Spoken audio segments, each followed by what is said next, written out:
Okay, well, it is officially 7 o'clock Eastern time. So why don't we get started with the evening plenary? Um, we are officially just about two-thirds of the way done with BioSummit, everybody. I cannot believe we have gotten through the past 2 days. It has been so enriching. I'm sure also very, you guys have been spending so much energy and life force over the past 2 days too. So I hope that we can get a chance to recharge right here together. We have a really special session planned for you all. I really want to acknowledge Carolyn and the entire crew for doing such an amazing job curating a very special gratitude offering. This is now a tradition at BioSummit. We did this last year, and we're going to continue that tradition in just a few minutes. But before we shift into the our gratitude offering, we wanted to do just a quick set of reflections from the various tracks. So I wondered if we could just go around quickly and just say a few words about any reflections that folks had about the tracks. So I thought we would start with open innovation. CK, are you there?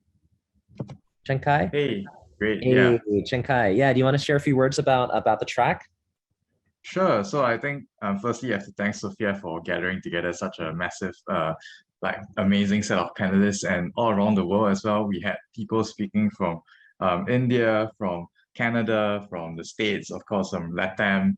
We have so many people all around the world doing these kind of cool things. And I think that's one of the great things about the Bio Summit, where you bring everyone together from all around the world, all doing really cool things that can impact one another. And I think the thing about open innovation is that we develop tools to help everyone build upon. So we get people from, for example, Friendzymes, who's developing open source enzymatic products. And I think that's really useful for building on if you want to create more types of innovation in biology. We also have things like Poly, which I believe is a language for developing SynBio as well. So all these, and we also have new funding mechanisms that are actually being proposed to fund all these wonderful innovations. So I think that's one of the coolest things of open innovation. And once again, shout out to all the panelists who shared with us all their interesting stories. And I can't wait to connect with all of you outside of the Bio Summit to learn how we can bring all these together and foster a broader innovation ecosystem around the world. So yeah, it was really inspiring to see all these happening. And I hope that everyone else in the Bio Summit can also benefit by connecting with these people as well. Yeah. Hey, Chenkai, that was a great summary. Thank you. And I hope you guys also remember on the Slack, every single one of the tracks has their own channel. So please join the Open Innovation channel. There's a lot of activity I saw. So if you want to learn more about the program, and also after the Bio Summit, all of the tracks are going to be uploaded to YouTube at the very end. So if you had FOMO, there will be a chance for you to kind of check out the different things that happen in the other tracks. Really quickly, was there anybody else with a quick reflection about open innovation or to add to what Chenkai said? Uh, if not, then why don't we go ahead next to BioArt? Let's have Georg and Eduardo give us the feedback. Wow, okay. Do you want to say anything first, Carolyn? I think your contributions would be great. But I mean, for me, the BioArt track was just great. I really appreciate everyone taking the time, and I think it's also time to thank people because I guess the track was really well put together. You know, all the themes, all the things that were brought to us. We had Georg and Yona at the beginning, the two panels that we had, the lightning talks, the talk by Gil Vicente bringing his anthropological point of view to bioart and do-it-yourself biology. Everything made a lot of sense. I think the curation process, as Caroline probably would put it, and I really appreciate her doing also that, was amazing. I really enjoyed that. There's so much food for thought, and I think everyone who was involved. But for me, it was like mind blowing, and now I just have a notebook full of notes, like and people I want to check out and stuff that I want to research. But it was just amazing. I think the schedule went through very smoothly. I thank also all who did MC, chat moderation and timekeeping and MCing. I think everything went great. We couldn't have the tour at the end. Roland and Carolina told me during the day it was going to be very late for them, but then we still invited people to take a look at the BioCurious station several times, and it's still up. We really would appreciate the feedbacks. Also, we have a Google form for feedbacks on the BioCurious station. So I think that's it. It was great. Wonderful. Georg, you want to add anything quickly? Yes, good morning. So I can only say I kind of missed the second part because I had to sleep a little bit. But what I saw, at the session with actually Marietta, I would also counter that, and our session with Jonat, and it was amazing. And so thank you, Eduardo and Caroline, for putting this all together. And I think Eduardo mentioned all the main points. So thank you. Okay, yeah, could we get some shout outs and love to everybody in the BioArt and design track, all the presenters, the organizers, really. I popped in there in and out, and yeah, I was totally blown away by what I saw as well. Really, really incredible. Let's talk about guardianship of ecosystems. Is there somebody from guardianship that wants to do a little share back? Or, oh, Who was gonna go? whoever you like. Okay. Go ahead, Christiana. Yeah, hi. It was an eye-opening session. I think the information that we got could last us maybe for a year. Also, oh, you muted yourself, Christiana. You're unmute. Yeah. Sorry. The networking, like the chat, was just on fire. I think that the people were really amazed at some of the speakers, and the networking was vibrant. Okay, wonderful. Anybody else from guardianship want to share a little bit about anything that they learned or any reflections from the track very quickly? Yeah, there was one talk that I mean, they all blew me away, but the one that I wanted to mention particularly, they were doing ocean permaculture. So they're growing the large kelp, and what they do with it. So not only do you get to grow the kelp and eat the kelp, they're using it as fertilizer and all these other amazing things. But the coolest thing I thought was growing the kelp actually lowers the ocean temperature around it. So they were actually reversing coral bleaching overnight by having these kelp forests. And I was just like, holy wow. Okay, that's great. I think that it is time for me to say that being a fellow at the MIT gave me the opportunity and the support to go on and reach out. And Brian, the gentleman that was doing this project, is now part of extended team. And we are really working on bringing those projects here. So I just want to thank one more time the opportunity. And it's time for the fellows to give back.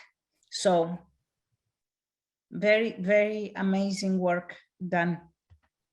Thank you, Christiana. And thanks again so much to everybody as part of the Guardianship of Ecosystems track. Yeah, let's continue. Actually, one more round of applause for all the organizers, all of the speakers, all the panelists, really just a huge amount of work that went into that track. So thank you everybody for all of your contributions. Really, it's very, very inspiring to just see all the work that's gone into this. Let's go next to Youth in Science. Our very first ever Youth in Science track. I am so happy that this got pulled together. Just again, in all seriousness, really, you know, Anne, Emily, Adarsh, and Trisha, you all are totally my heroes. So so proud of you, and thank you so much for all of your great work. You guys want to give a quick report back on the track? Yeah, I'm gonna go ahead and start us off. I'm still processing what happened. There was so much that went on in our track today. We had a nice mix of youth scientists and researchers presenting their research. We had some talks from other community members about their path and their career journey, giving us advice for how to navigate the space. And we also had this really cool workshop on how to properly use social media to do science communication with teens that I will be using a lot of that new information in. So I do highly recommend that you all check out our session when it's released and recording. And personally, I was most inspired by our panel, our youth scientist panel. We had 4 young scientists discussing their research, how they chose to do what they're researching, how they keep going, what they're interested in doing later. And it was just really inspiring to hear them just talk. They were amazing.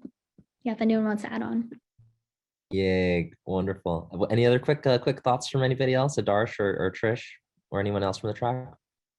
Yeah, kind of just adding on to Anne, it was just really cool to see like the track come together this year, and I think it was a lot more meaningful kind of hearing about like making spider silk proteins and like slime molds from like people that were also in high school, and kind of learning about like career advice and things like that from other members of our community. So it was such a cool day. Yeah. I also just wanted to quickly shout out the 4 presenters in the Youth Bioinventors discussion chat, Shifa, Alex, Rutendo, and Jacqueline. There were amazing speakers. They talked about not just like the amazing work that they're doing, which is so impressive and mind-blowing, but they were also talking about things like how they got into science, how the challenges that they faced, and what they're going to do in the future. I think it was just utterly inspirational. So I think both the Youth Bioinventors discussion, the workshops, and also the amazing short talks you're doing, the Youth in Science track was so amazing. And yeah. Hey, can we just give so much love to all of our young scientists? I'm seriously, the world is so messed up, but you guys really genuinely give me hope for the future. Like very, very genuine. I'm like, adults, we don't know what we're doing, but when you guys lead, I think when we follow, the world will be a much better place. So just thank you, thank you, thank you. And just 2 more quick reflections. Can we get somebody from workshops to share about the track? Yeah, I'll speak. Danny, go for it. Great mix of stuff with computers. So a lot of, we're in the digital world, so we learned how to analyze data. We learned how to design DNA. We learned how to put together some open enzyme collection constructs. We learned about those resources that are out there for us. But then we also learned about how to make our own kombucha, and we had like a cooking show going on. We had a sort of brainstorm session with making biomimicking robots, and at the very end, Benno closed us off with like a really interesting sort of way of brainstorming together software for designing an eco biolab. And so it was really great. Everyone's contributions were excellent, and we got some good group photos. Hey, gotta love the group photos. That sounds like an incredibly rich session. I popped in a little bit as well for the kombucha and for the biolabs. The cooking show is like, that still is like one of the most awesome things. Like being able to watch somebody live do experiments. Same thing Gunther yesterday with the Eastergrams.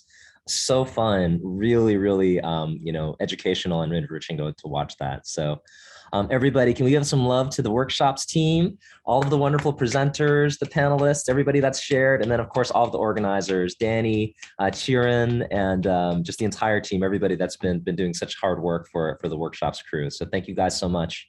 And lastly, before we go to the gratitude offering, I also want to give some time to acknowledge Vittorio. Vittorio, just so everybody knows, Vittorio has been just working so tirelessly to pull together this epic European regional / family reunion. That was, I think, outside of the context of the Bio Summit, it's just, a lot of challenges to make happen. And I popped in there early this morning, Eastern time, and it was amazing. It was so incredible, Vittorio. You had the whole crew there. There were folks that were in that room that I hadn't seen in like 5 years since, I personally was in, at Switzerland at biofabbing. So you did an incredible job, Vittorio. The feedback on the session was really amazing. So just give you some time to share a little bit your reflections on the session. Yeah, it was not so easy as an achievement, and I will pay it in the future, I think.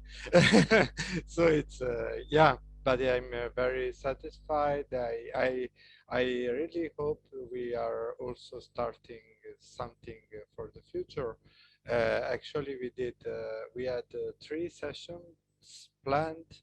One was has been very, very moving for us because we reconstructed together collectively the histories of our European communities, which are very diverse.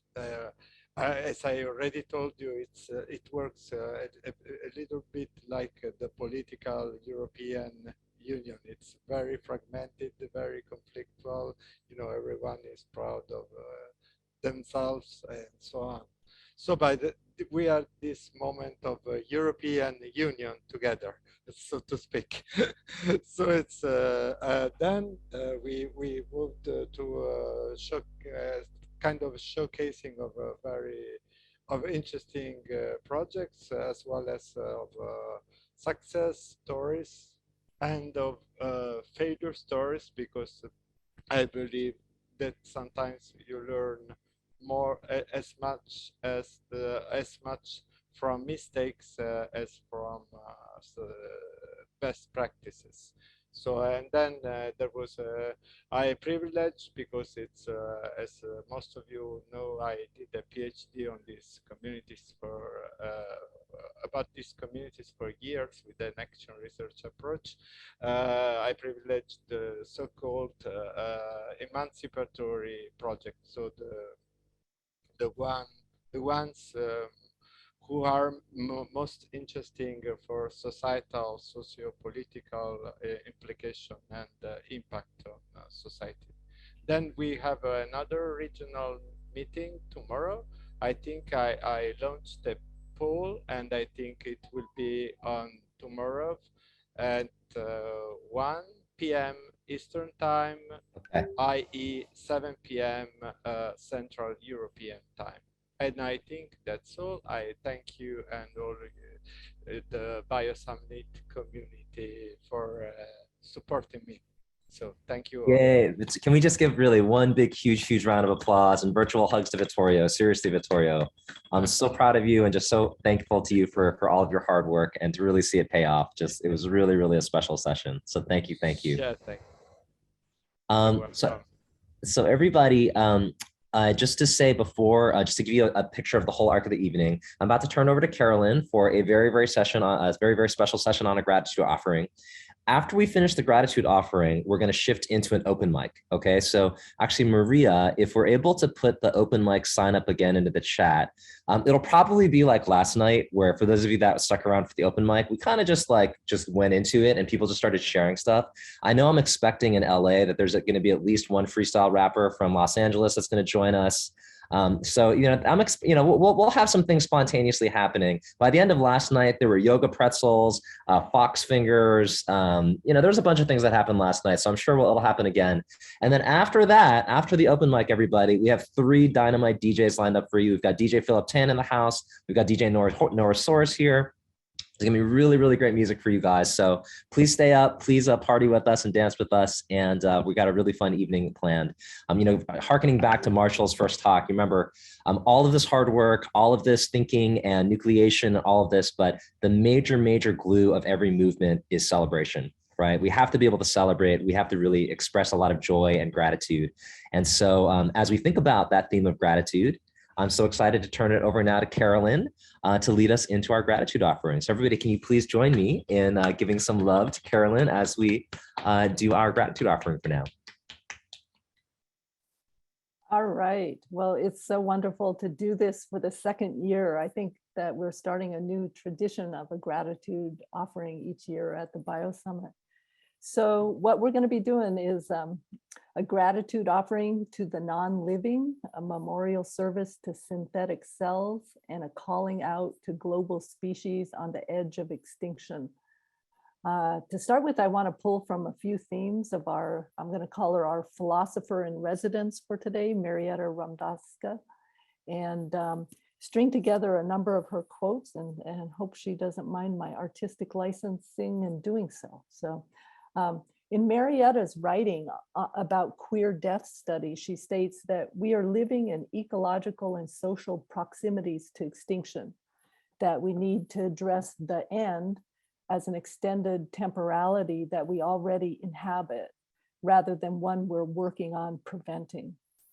While human life deserves ritual, individual attention, and specific respect, we need to ask questions of what are grievable and ungrievable lives and deaths, and what factors and belief systems lead us to create both cultural and scientific knowledge within these categories of worthiness and base ethical recognition on where an organism is seen to lie on the ladder of sentience. So tonight in this gratitude offering, we will, I lost my place, here we go. We will grieve, will linger in liminality, recognize and respect by naming, and beckon back from the edge of existence, that which we're about to lose on a species level. We'll have a series of speakers, starting with Hideo Iwasaki, then Andre Yule, and followed by Jean-Luc Pierite and a group of Biofellows together.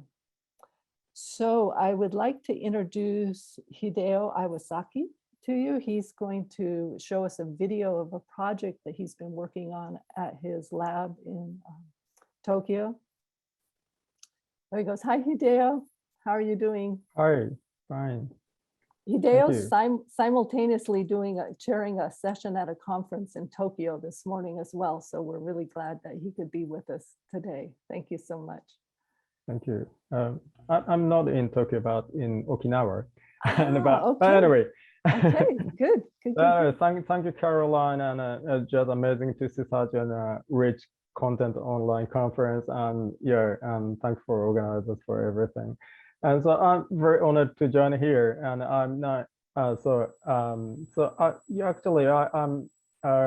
another conference is starting soon at the building next door. So I'm sorry that I have to leave the room within 30 minutes or so. Anyway, so according to Caroline's advice, I made a pre-recorded about 14 minutes movie, and in which I put outline of our art project that set up memorial service for artificial cells and its cultural background, that is the Japanese custom for commemorating non-human species and even tools. And rather than recommending them to you, I would like to share them as an anthropological example or reference for rethinking lifeness in an alternative way. So I hope you find something strange and interesting. Thank you. Wonderful, Hideo. Can you guys all see the screen, the video? Okay, I'm gonna full screen this. Can you all still see? All right, perfect. I'm gonna play now. 5 years ago, we set up 2 stone monuments to commemorate the artificial cells and microorganisms in a public space in the Ibaraki area, which is close to the Fukushima prefecture, on the occasion of an art festival. The title of the project is aPrayer, for artificial prayer, artistic prayer, or alternative prayer. So life can be considered with at least 2 aspects. One is biological object, being described as a biological complex or organisms. The other is life as an intersubjective presence, which is perceived to an observer as a more emotional object or relationship as life with us, which is highlighted in funerals and commemoration, for example. I'm interested in the ambiguous border and complicated relationship between the 2 aspects, that is, biological and intersubjective. They are tightly interlocked and form complicated boundary like a Klein's pot. Our project is to bridge the gap between the 2 aspects of life, the biological and the intersubjective or cultural of artificial cells, by setting a memorial service and a monument deliberately. By doing so, it raises some questions such as further death and liveness of such synthesized artificial cells, or is artificial life worth commemorated, and so on.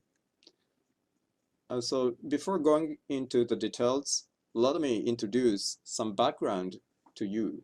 Our project was inspired by some Japanese custom of memorial ceremonies for experimental animals. More than 90% of universities and biomedical research institutions in Japan hold memorial services for experimental animals or experimental organisms every year. So, this is a view scene of the real memorial service held in our institution in Waseda University. So biology basically attempts objective description of life and tries to exclude some ambiguous or spiritual expression. But definitely memorial service held in scientific institutions show that intersubjective and emotional experience is formally organized repetitively in the whole of science, at least in Japan. And officially, it's supposed to be for educational and ethical purposes for the use of sacrificed animals. But historically, and it's also an extension of Japanese tradition of memorial services for non-human species. So this is a monument to pray for the spirits of insects, which were collected and painted by a painter and samurai and Seisai Mashiyama in the Edo period. This is a monument for snails, but these snails were actually vectors for serious parasitic infection. By 1983, the snails were eradicated in the southern part of Japan. In the monument, it's written that we hereby commemorate the Pierite snails that have been made artificially eradicated or exterminated in the area of the Chikugo River for the sake of protection of our human society. So here we can see the deep compassion of the eradicators, even for the eradicated. Of course, we have a memorial monument for some type of cells. Innumerable lost sperms. But it was more important for us that biologically non-living materials or tools are also to be commemorated. So this is a shrine which is famous to serve memorial rituals for dolls and even lingerie. The monument for pens, brushes, and needles are even more often seen in Japan. We have monuments even for solar eclipse and prohibited and censored comedy stories during the World War II. Now, the two monuments are not longer our artworks, but some platform for local people. So we have annual memorial service in a half serious and half joking style. Every year in the autumn, we get together, clean up the field, and make pizza. You know, pizza is full of fermentation organisms. Yeast for bread, lactobacillus for cheese, and we put natto, fermented soybeans, by Bacillus bacteria, which is the local specialty in the Ibaraki prefecture, actually. So, baking pizza means a genocide of these microorganisms.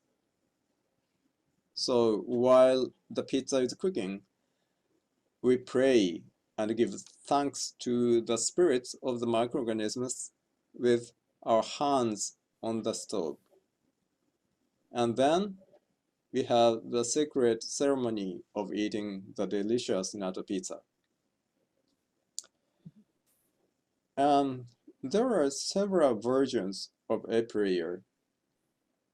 For another art festival starting the next December in the Nagano area, we are preparing aPrayer version 3 for memorial service for and by artificial intelligence.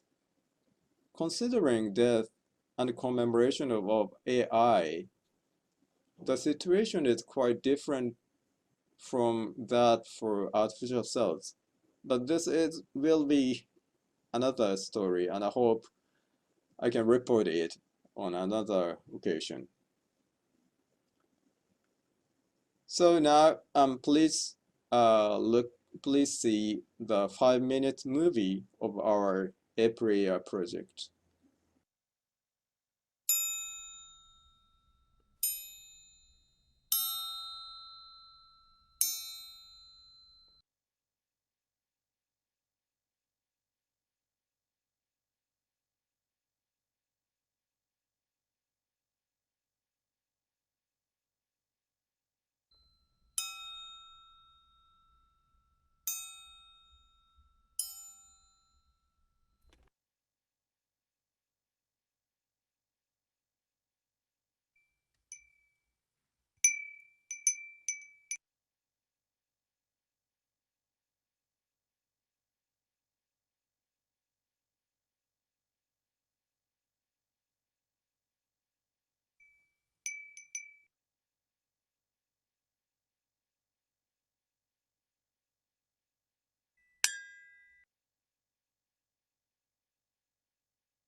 としては微生物と並ぶ超えるものを作ろうとしているので、そこに至るまでは本当はまだ何て言いますかね、生まれようとした赤ちゃんが生まれることができなかったというような悲しさを感じながら作っているという感じです。人工的に作ったものなんで、なんかなんやかんやしてこう手を加えればまたよく増える状況に持っていけるんですよ。そういう意味で死んだというのは起きないような気がしますね。まあ、生きてないのかもしれないけど。じゃあ死ぬような人工細胞を作るとすると何が必要になりそうですか？死ぬような、そんなでも人工じゃないんじゃないですかね。じゃあ死は、じゃあ生き物は作れても死は作れないみたいな、なんか。そうですね。人工細胞死なないんじゃないですか。やっぱり作ってるからにはもう一回再現性がないって言ってるんですよね。死んでしまうっていうのは。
All right.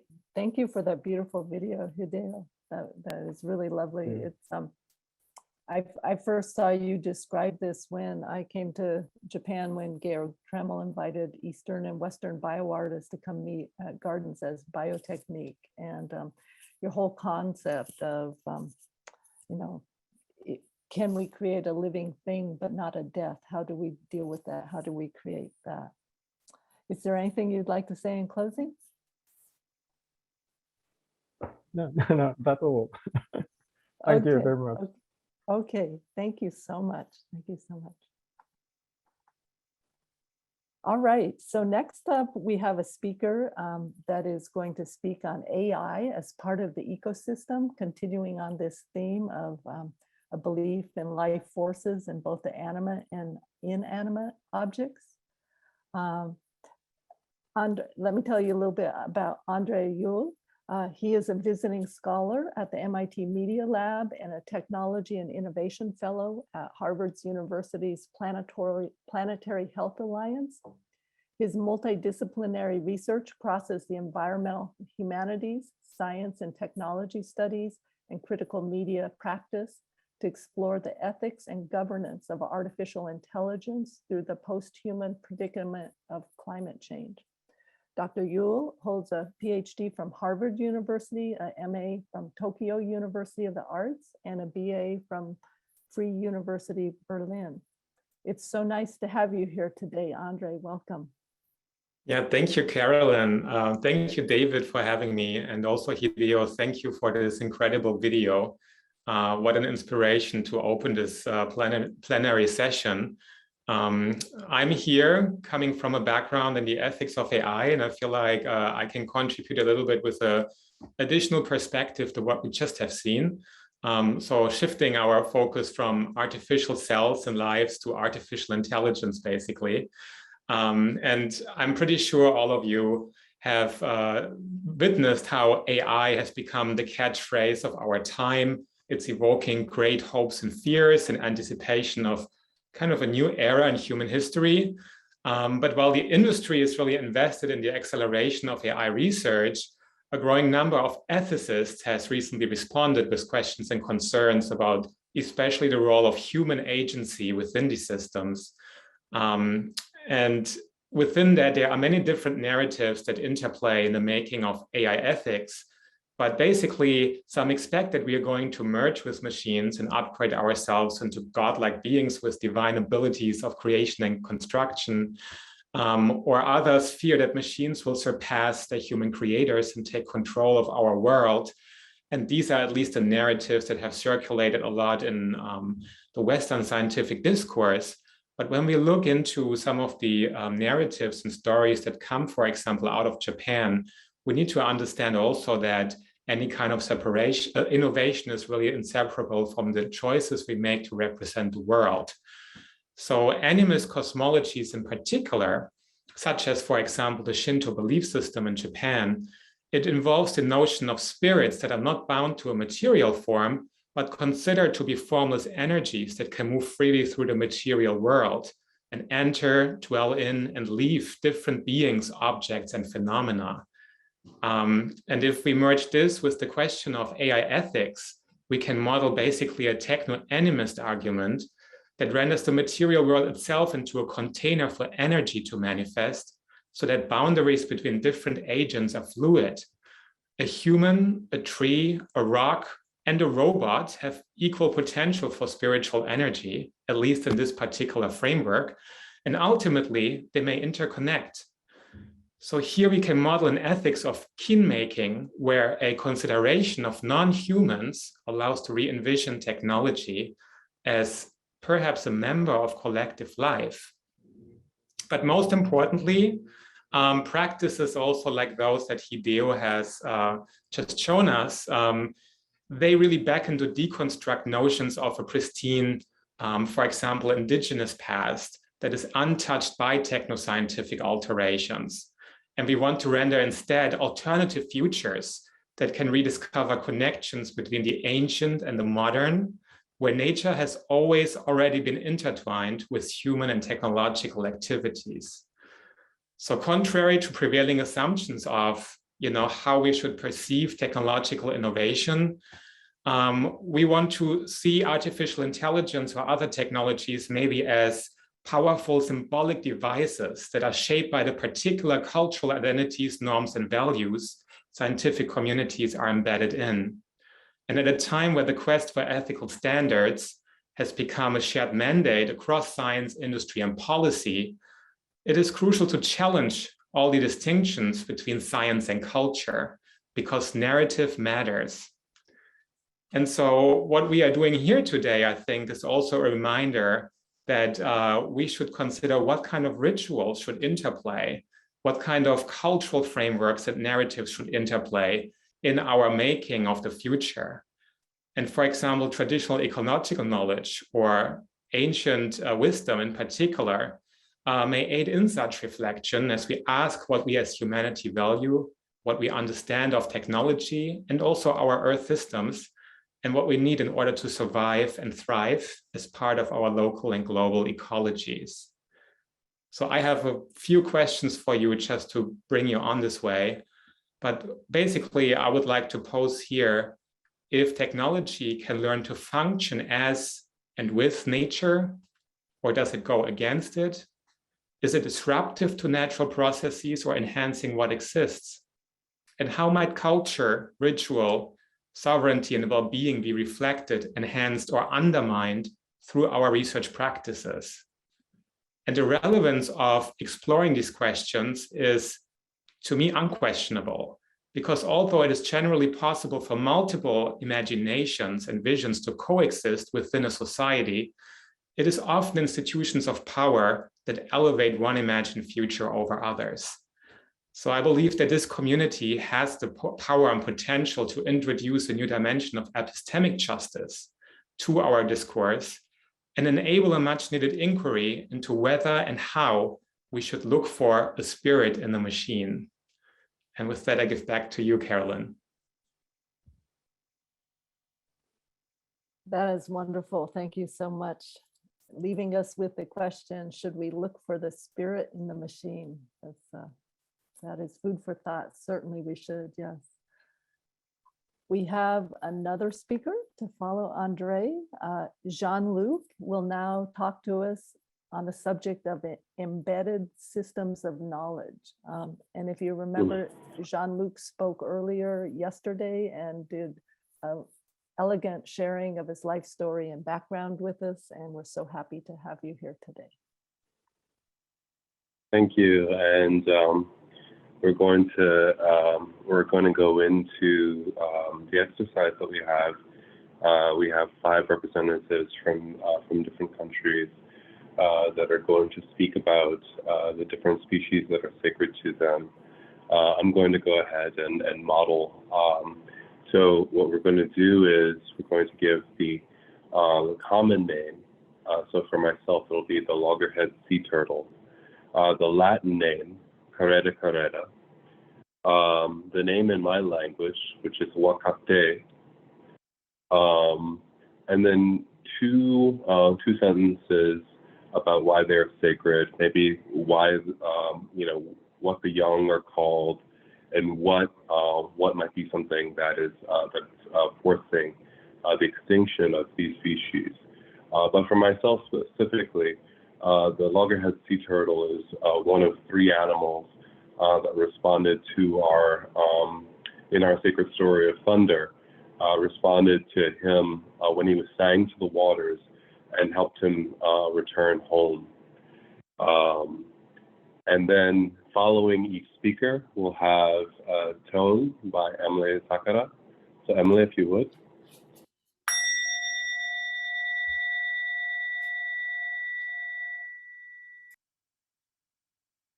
And now we'll hear from Adeline Seah from Indonesia.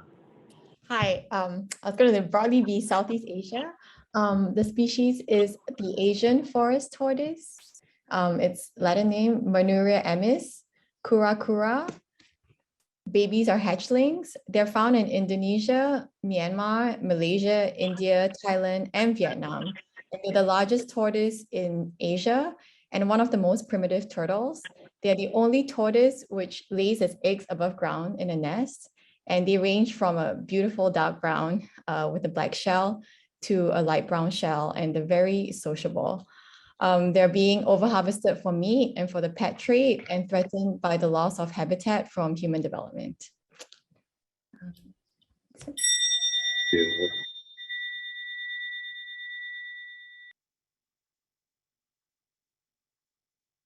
Now we'll have an offering from Maria Jose Besoain from Chile. And the name for the painting is Alapa. Our animal, its common name is poodle deer or dwarf deer. The scientific name is Pudu puda. The name in Mapuzungun is pudu, and its young are called fawns. This dwarf deer inhabits the center and south of Chile and part of Argentina around the Andes mountain area. It hides in the forests, appearing only in open areas, only when they're trying to get food. And the destruction of the native forest, the illegal hunting, and stray dogs attacking them have made them an endangered species.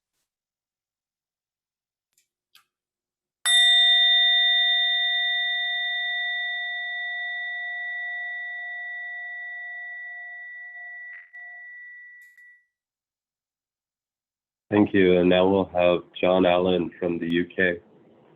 My animal is the Barbastelle bat, and its Latin name is Barbastella barbastellus. In Scots, we would call it a bockie, and its young are called pups. It's going extinct because of urbanization. This destroys their habitat. It makes them get lost because of the broad spaces that we clear for roads and things, and they don't know when to leave their roosts because of street lighting and things like that. It's a tiny little bat that will fit in the palm of your hand, and it has these really cute, elongated, wrinkly ears that it uses for echolocation.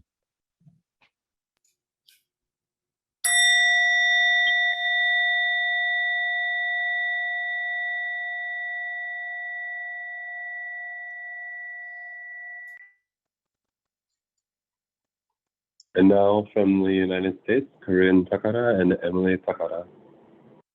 We are honoring the golden-gilled waxy cat that's indigenous to Santa Cruz area of California. Its Latin name is Hygrosebe flavifloria. It's young, or I guess we can call it young. The tiny part of the mushroom when it sprouts up is called primordium. And it is an endangered mushroom. It's disappearing from the California northern coast in areas like Santa Cruz due to climate change, loss of coastal fog, and of course the fires that we've been having.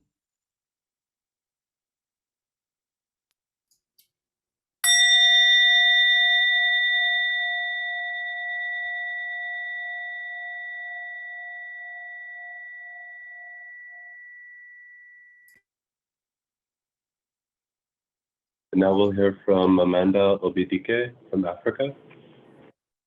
Okay. Hi, everyone. Sorry, can you give your country as well? Okay, yes. So I'm from Nigeria, and I'll be talking about the pangolin.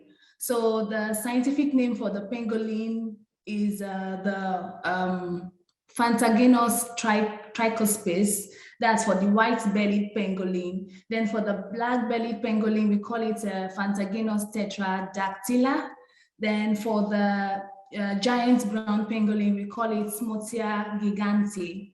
So we locally call the pangolin Akika in Igbo land, and their young offspring are called the pangopups.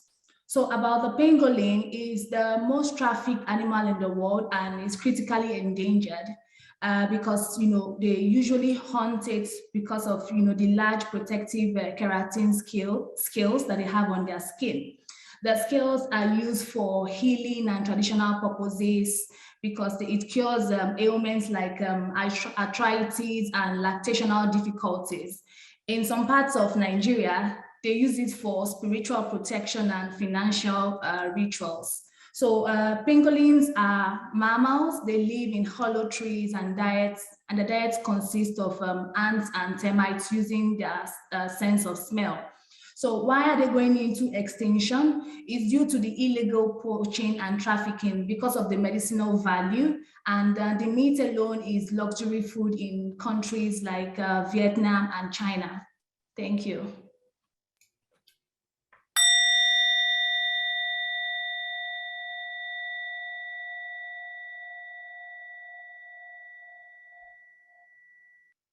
And so I want to hold us in this virtual circle, gallery view,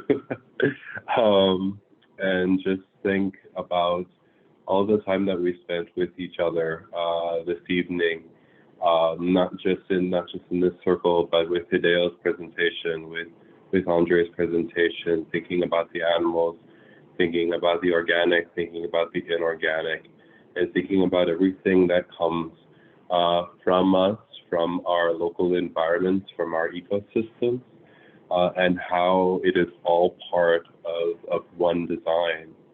And so what I now invite for everybody to do, if you wish to unmute, we're going to do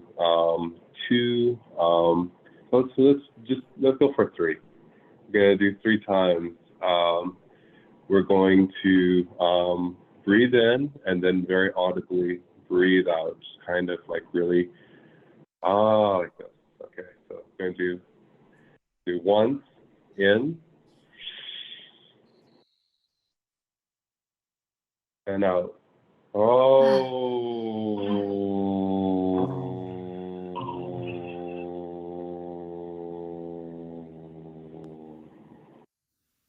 Okay, everyone on mute, in.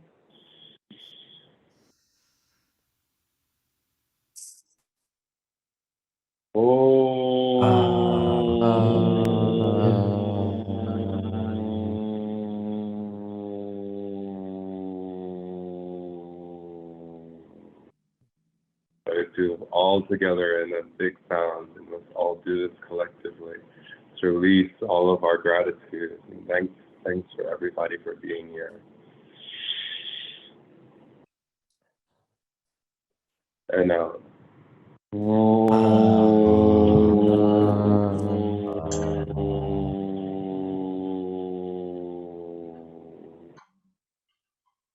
Emily, could you close us out with one more tone?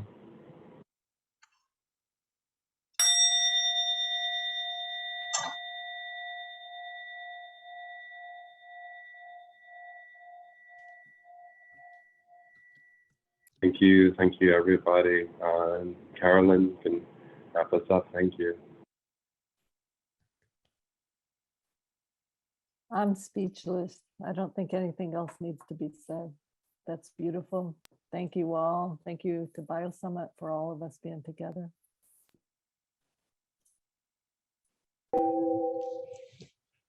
Okay, everyone.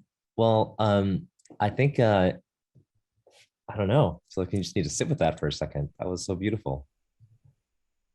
Can we all just acknowledge with some snaps or however else we want to express our love and gratitude to Carolyn? Really, Carolyn, I know you put such a huge amount of time and effort into just envisioning this and planning this and organizing this. So really, that was so spectacular and so special. So thank you so much. And thanks so much to just everybody that shared. That was really, yeah, that was really special and really beautiful. Well, everybody, let me first figure out how to unspotlight everybody all at once. I was figuring out how to do that. So just let me slowly unspotlight folks as I work on my Zoom host logistics here.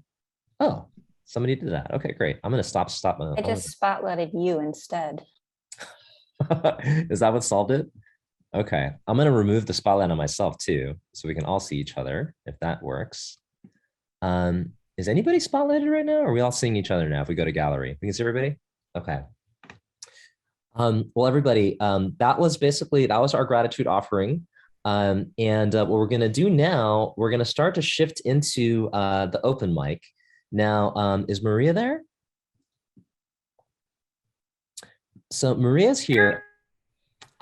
Maria, I have an offering as we transition into the open mic. I was thinking I have like a little, I could kind of help transition us from this energy into like a slightly more open mic-y energy, if you guys would like. Absolutely, always. Yeah. Yeah, because we're all kind of like at a nice mellow low. We've got to kind of like get our energy refocused. You know, we've thought about death, we've thought about non-organisms and organisms and organisms that may soon be non-organisms. So I thought maybe as a transition, it's funny, you know, at BioSummit, for myself personally, obviously I do a lot of hosting, but I haven't really shared any work. I thought if you guys didn't mind, I would maybe share a little bit about Biobeats, which is a microbial music project. So it kind of connects a little bit between organisms and some of the presence that we were just in, but then into what we're about to do, which is our open mic, and then into our party. So I thought, Maria, maybe I would just do that for like 5 minutes as a transition. And as we do that, okay, Maria, and for folks here, you guys can maybe put your names into the chat if you guys want to share something for the open mic. And so again, the open mic is so chill. All right, this is like if you've got a joke, if you've got you know, a song you want to sing, anything. Last night Amanda did a really cool thing where she showed us how to make boxes with her hands. Really, this is very, very low key, low pressure, but it's something that I think is a really nice way for all of us just to share. And I'm looking at LA right now too. I'm expecting some freestyles to come out of LA. So we were promised that by Elliot. So we'll get to that, you know, once we kind of arc into that moment. So anyway, so why don't you guys, you know, you can start putting into the chat or into the open mic sign up if you've got something that you want to share, because we would love for you guys all to participate in this. But why don't I just for a few minutes share with you guys about a project that I was really proud of, that kind of connected education with music. So really quickly, this is something that I was working on over the past year with a dear friend and colleague at MIT, actually. This guy who's a basketball player in Boston. If you guys know anything about basketball, his name is Jalen Brown. We worked together on building something called the Bridge Program, which was basically an education program for a leadership and learning initiative for young people in the greater Boston area. All young people from communities of color, underprivileged backgrounds, and that this is very much kind of connected to Jalen's vision and some of his ideas because he cares so much about social justice and representation in leadership in science and technology. And so we built this really neat program with really, you know, there's a big kind of life sciences component to it, but also a computation component and then a space exploration component. And we combined it with, you guys are all very familiar with this now, a leadership curriculum that was really borrowed again with what you guys all learned in the Community Biofellows program, the exact same pedagogy all around movement building, except we taught it to a group of high school students in the greater Boston area, largely from Boston Public Schools, and combined it with this leadership curriculum. And so it was a really fun program. We had all sorts of wonderful speakers from all around the world that were experts in their field, and then a great group of mentors. And then the young people themselves, obviously, were the stars. They were such an inspiring group of students that really, you know, each and every week, I think, grew and continued to expand their own creative potentials and their leadership potentials. And they all created final projects, which were to me, so inspiring. You can see some of them here. So one group worked on gender and racial equality in space science. So they literally developed a whole curriculum on what an equitable space future might look like. One team worked on a digital health platform for immigrants. So they identified the fact that in the greater Boston area, immigrant communities had a hard time getting access to healthcare. Another group was working on sustainable drip, so like fashionable clothing, but made from biodegradable materials and recycled plastics. Bridging the digital divide. So again, thinking about broadband access. And then there were some really cool synthetic biology projects as well. The bioCharles, this is organisms that could sequester heavy metals in the Charles River. Meals that heal. Again, these are all high school students from, you know, Roxbury, Dorchester, Mattapan, you know, all these different neighborhoods in Boston, doing really incredible work, cutting edge work. Honestly, when they were doing their final presentations, you know, we had a lot of graduate students at the Media Lab who were mentors, and we were like, these could be like Media Lab, you know, graduate student generals presentations, you know, for their PhD proposals. You know, so meals that heal, how do we use synthetic biology to create nutritious food to address food deserts in urban environments? DJ Pei, they were working on environmental racism and synthetic biology as a combination, and then another project on environmental health mapping. So we were super proud of our young people. And then what we did was we created and combined the bridge program students with a project that some of you may have heard about over the years called Beats, which is this microbial music project. I won't talk about the previous versions, but I'll talk about what we did with the bridge program. So we went and had the young people from the program, they went out into their communities and they swabbed objects in places that they learned, places that were meaningful to their communities, and places that are meaningful to their families, okay? We then collected all of those swabs, and then working with Ginkgo Bioworks, did metagenomic sequencing of all of that data. And then we had a team of bioinformaticians, computer scientists, and then also music producers to ultimately create music. Again, the musical microbiome of Boston as told by the students from the bridge program. And so this is just a picture of some of the different objects that the students swabbed. So these are things like, my grandma's blanket, my cat at home, my laptop that I work in school, my ice skate that I skate with, and so on. And so we took all of these objects and then we got out this data. All right. So this data, for those of you who have not seen sequencing data before, on the x-axis, every single one of those columns represents a different sample, and the different colors represent the genuses of the different types of microbes that were sampled and found in that particular object. And so to give you one example, this is ice skate. So this is Amy's ice skate. So these are the top 6 most abundant genuses. Jejalacoccus, for example, is often used in fermented foods. So this was like kind of a funny thing, like how did microbes from, often used in kimchi, for example, Korean fermented foods end up on her ice skate? Who knows? But these are some of the funny things that we found in the microorganisms, in this case on Amy's skate. And then to sonify it, we had this really kind of cool process that was developed. I want to shout out in particular Todd Thorson from MIT Lincoln Lab and Chucky Kim, who's a music producer in LA now doing a PhD in music at Columbia. And what we did was for each of the genus, each of the organisms, the genuses, we identified a microbe that, or protein that was commonly expressed in all of those genuses, and then identified codon sequences represented from each one of those proteins.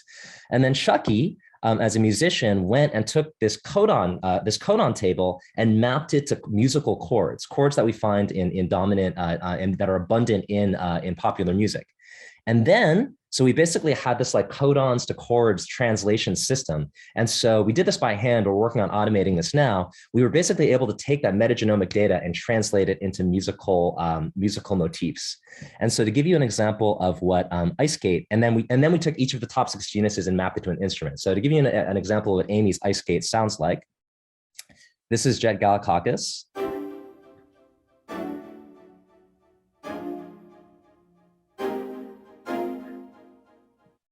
This is Phaclamia.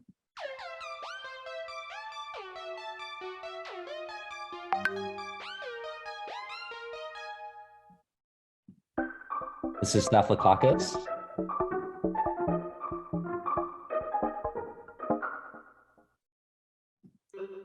This is Micrococcus.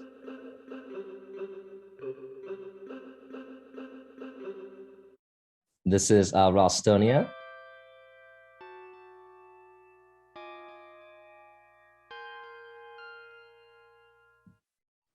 Corn bacteria.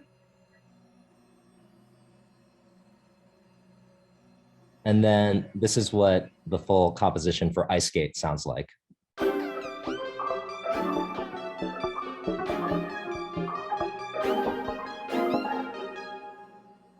Okay, so everybody, that was ice skate, okay?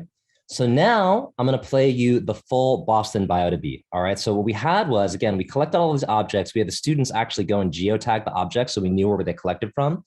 And so what you're gonna see now is an audiovisual experience that represents the Boston biota beat as told by the students of the Bridge program. So here we go.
So that's BioDebeats, y'all. And maybe tonight we might even get a little bit of DJ Congo. You guys will get a little bit of DJ Congo. Oh, sorry, I need to do an acknowledgement slide. I skipped the last slide, the most important slide. Sorry, just give me one more second. But yes, to what you guys are saying in the comments, we're just getting started. This is going to be, we're figuring out ways to scale this so that we can get all kinds of cool microbial data from all kinds of folks from around the world. So, and again, just a huge shout out to the creative team that helped make all of this happen. And in particular, I want to shout out our young people from the Bridge program. So this is us getting together for the very first time. We did this program virtually for 12 weeks.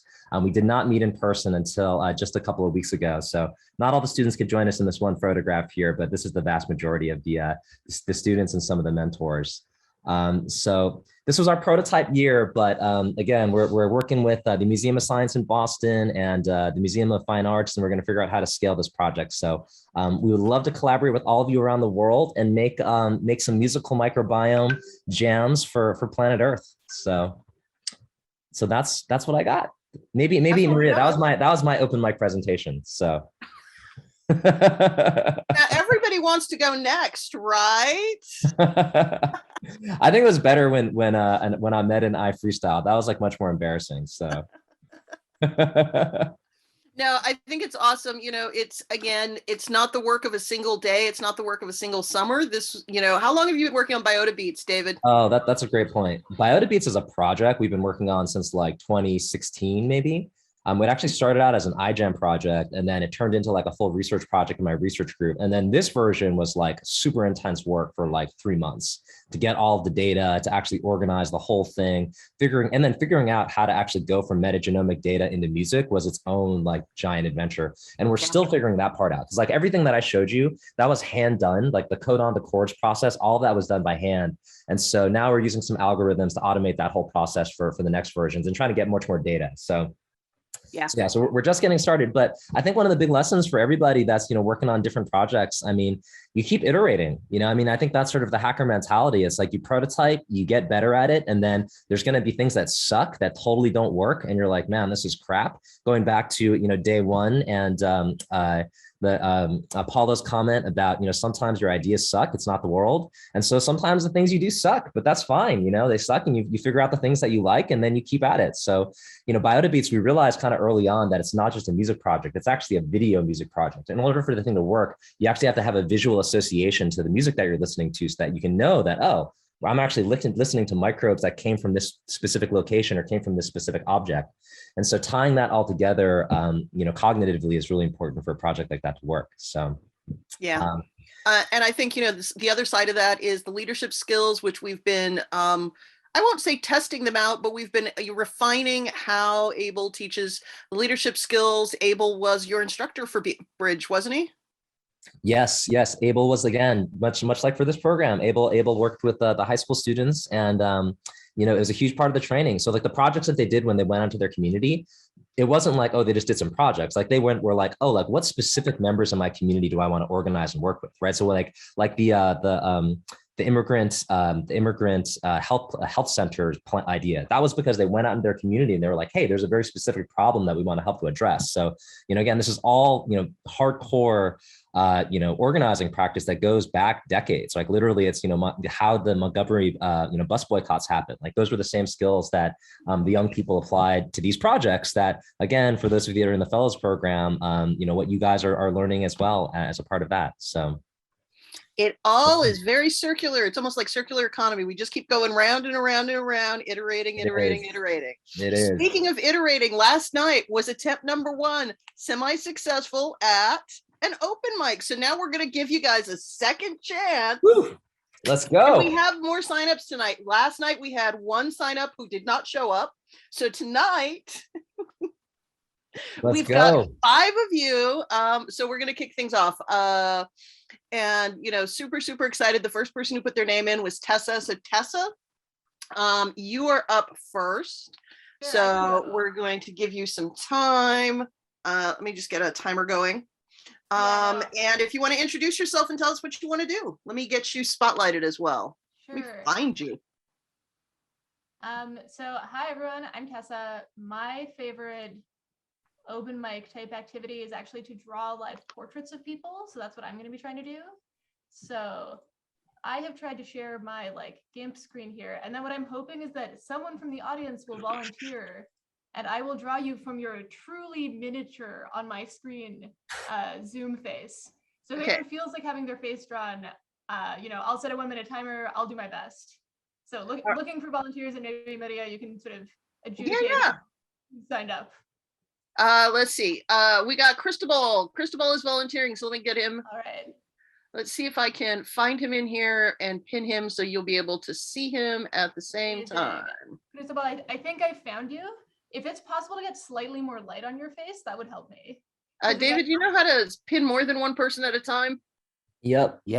Oh, They're Cristobal spotlighted. Okay, amazing, perfect. Nice. All right, so what I'm gonna do, I'm gonna play a little bit of background music. I'm gonna set a 1 minute timer on my watch, and then we all get to watch me attempt to draw Cristobal. So thank you so much for volunteering. Thank you so much. Amazing. For drawing. All right, and I may need a louder mic. Oh, you know what? I think it's probably connected to my my camera mic instead of my microphone that's near my mouth. My bad, everyone. All right, I should be more audible now. All right, let's do this.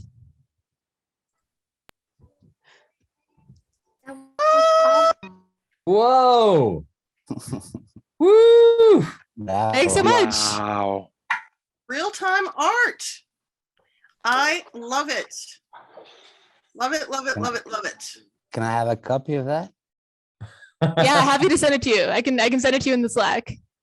Okay, thank you so much. Thanks so much for volunteering. Again, so fun for me. Oh my David, God. you can get Cristobal unpinned. Yes, I can. Tessa, that was so incredible. And people are filling out the spreadsheet. Thank you. You make me so happy. Yay!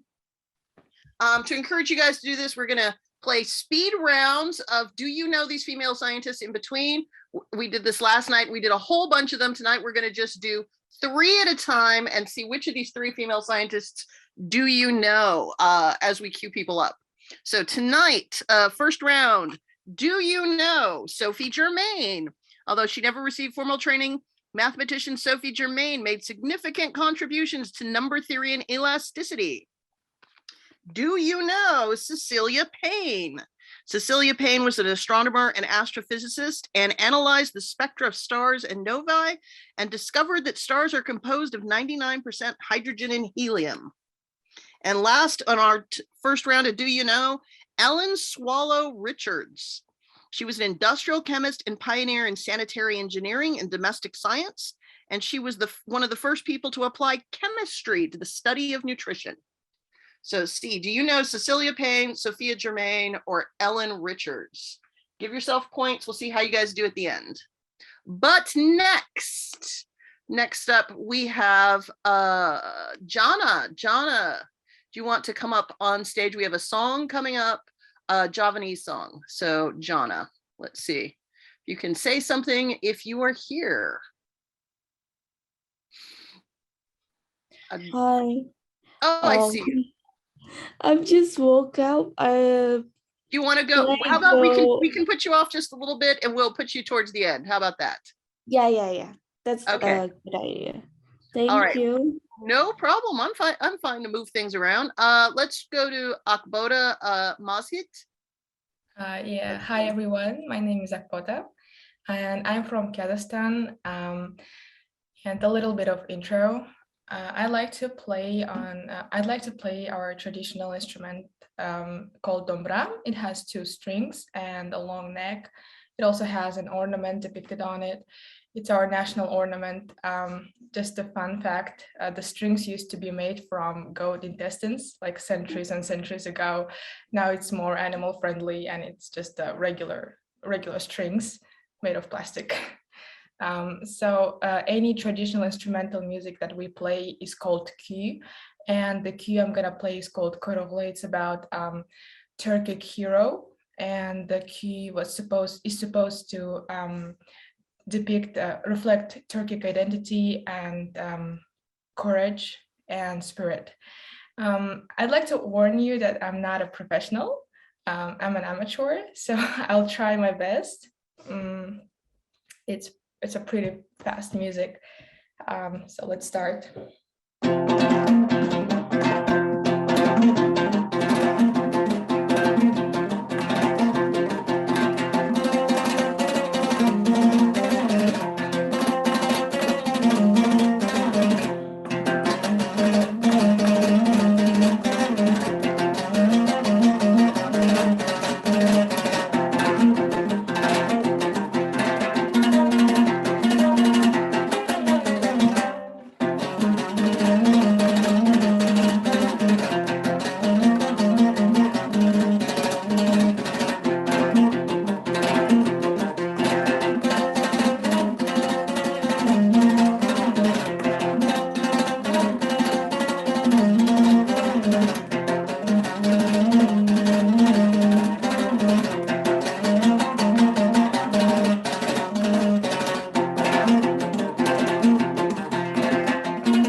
It's a short version.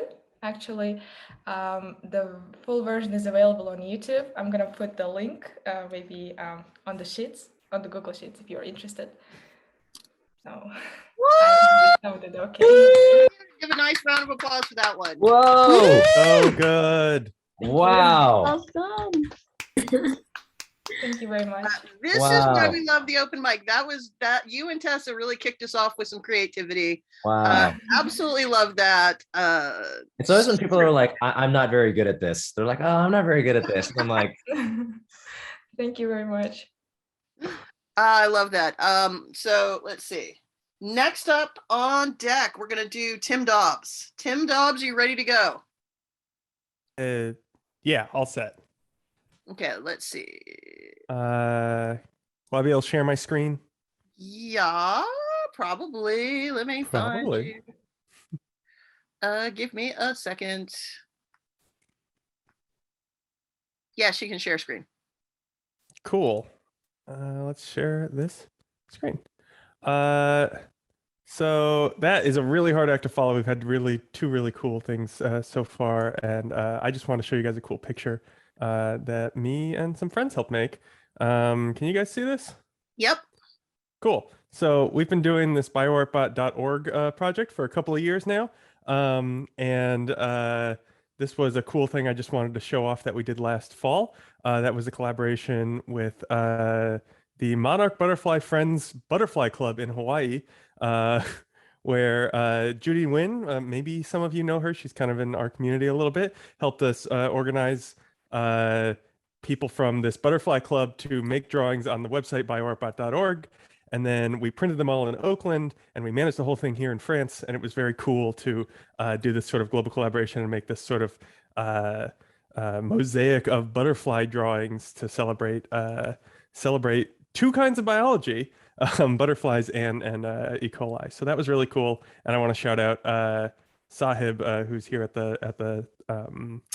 the Bio Summit, for helping print it, and Patrick Daslier for trying to figure out how to take photos of this, because this is a total monster to try to take photos of agar because it's all shiny.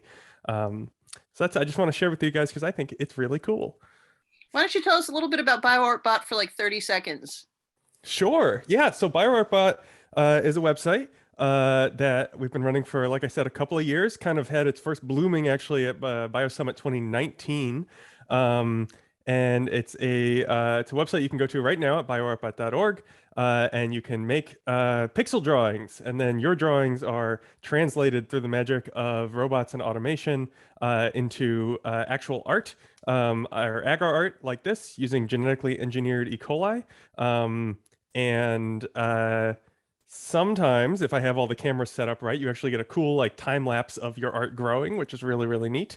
And Yeah, it's an open source project, and we're trying to find ways to sort of grow it and help it be like a really cool way to do art and really expand what's going on with the art side. And then also, I think it could be just a really cool educational tool as well. So trying to figure out how to work on that, and that's one of the things I'm doing here at the CRE in France. Yep. So if you guys will have Tim put more info in the chat. If you have an Opentrons, which lots of you iGEM people, lots of you community labs are starting to get Opentrons now. This is something you too can do with your Opentrons. Oh yeah, that's the other thing. I'm being a terrible advertiser, but like it is sort of built up from the ground up to be the sort of thing where like if you have an Opentrons, we can all kind of work together and share this technology. So like I can just like, we can all be different people who help share printing stuff. So yeah, just be in touch, and we can either just get you a password into the website, or you can just like run it yourself too. So that's the beauty of open source. Hey Tim, quick question. How big are those pixels? Like how big is that? Is each one of those pieces? So each of these pieces is what's called SBS format, which is 120 millimeters by 80 millimeters. Each pixel, it's about it's less. It's a little more than a millimeter, actually, maybe 2 millimeters ish. It's adjustable, but this is what we usually do because you get this nice kind of blotchy look. And that whole plate's kind of like yay big. Yeah, I mean the whole thing is let me kind of my hand's disappearing behind my mic, but maybe here. Yeah. Oh, they're big. I mean, well, so all of them together are the individual, it's kind of like this. Got it. Yeah. So yeah, it's 96 play size, exactly that. So cool. This is a really, really cool project. Absolutely love it. And don't worry, Tim, I'm happy to talk about it for you. All right, great. Well, I appreciate it. Actually, I'm realizing also the other thing I should show off is this one. If we scroll through the a million pictures that Patrick was so kind of me, these were all made by kids under 10. And I think that's really, really cool. All right. Thanks, guys. Appreciate you sharing or watching me share. Love it. Love the idea of getting, kids involved in science more through things like this. Amazing. Let's give Tim a round of applause. Let's unmute. Let's give him some snaps for art, online, global collabs, all that kind of fun stuff. Very, very spirited BioSummit. Okay, David Arias, are you ready to go? David, are you here? If you're ready to go. If not, we'll give you a second. I saw you here earlier, I think. Can you hear me? I can hear you. Yeah, great. Can you see me? Your hands, but yes. Oh, yeah. Yeah, I am. Well, you can see my outfit. I made this with for a project for Fab Academy, part of the programs of the Fab Academy organization. And the basis is to transduce some signal, some human signals. For example, here I have a sensor, for a heart sensor that gives you a beat. And then you use that information, something, one person project, the transduction of signals for making music. And also I can connect my ukulele down. I also hacked it and put it a signal down. I know it's gonna work. And I think that's it for an introduction. Everything is digitally designed, the clothing, they have the goggles and everything. And using only the heart signal, you can create really interesting pieces of music and unique that's gonna happen just once during the performance. So I'm gonna show how it sounds, okay? Is the sound not cutting out? No, I don't think we can hear the sound. We can hear you, but nothing else. Yeah, here we go. So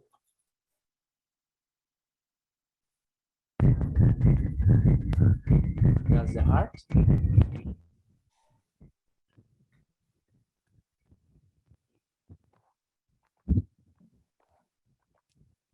Including more instruments.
Okay, that's it.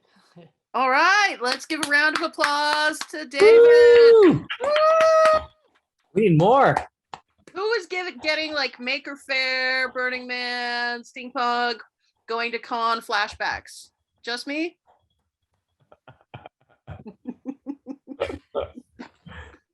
Lots and lots and lots of fun out there, and the creativity of our community, and especially the cross-pollination between bioart, music, having fun with biology is what makes this so awesome. Because it's not just stodgy science and poster sessions. It is really both appreciating life, celebrating it, honoring it, and having fun with it. So next up, we've got Patricia Rea. Patricia, are you ready to come on deck? Yes, I am. All right, let's get you pinned. There we go. Does everybody see Patricia? Woo! Okay, so some of you may know me as the person who designs custom antifreeze proteins, and designing proteins are fun, but I have a secret. I have an underground project that I've been working on for the past few years, though I haven't actually been working on it that much. It wasn't that much work, but I think it rivals all other protein designs I have, and I'm about to share it with the world right now. And what's really makes it special is the the protein sequence. So if you can just look at the beautiful protein sequence as I kind of show this off. And I'm wondering if someone in the chat can point out what's so special about it. Where is Patrick when I need him? Never gonna give you up, never gonna let you down. I don't know anything. The person I know who looks at protein sequences like this in this view the most is Patrick. Yes. I can't believe we've been rickrolled. This protein is called the Rickfold, and it has 3 properties that I intend to test. It will never give you up. My first hypothesis is that it does a lot of bonding. It does a lot of hydrogen bonding, so it never gives you up. It never lets you down. I think it precipitates and floats to the top of any solution it's in because it never lets you down. It goes upward. My third hypothesis relating to it will never run around and desert you. It is not an intrinsically disordered protein. And so I have a gift for the BioSummit. I'm going to put both the protein sequence and the DNA sequence into the chat, if I can find the chat again. Here it is. So please share this with your colleagues and lab mates. And if anyone ever actually puts this in a plasmid, please tell me. If you ever do research on this protein, please tell me. Whoever you share it with, I want to hear the responses. Just tell me about it. I want to observe the journey that this protein goes on, but I want to share it with the community. So here is the Rickfold. It is more beautiful than the Mona Lisa. It is the word of God. It is the most beautiful thing I've ever laid eyes upon. Here it is. Woo! Okay. I feel like we need to do a remix of Never Gonna Give You Up with Biota Beats involving this. What are you feeling right now, David? Hell yes. We need to do a Rookfold Biota Beat collab stat. This needs to happen immediately. I also know the first track now that DJ Philip Chan's going to play once we kick off the music. So you've already seeded the party. Patricia, this might be the most brilliant thing I've ever seen in my entire life, just like across creative disciplines. This is kind of paramount. This is a moment right here. I feel honored to have experienced seeing this. Thank you. I'm honored to be able to share it. Please share it with your lab mates. Make sure everyone who will understand the joke sees it. It needs to be shared with the world.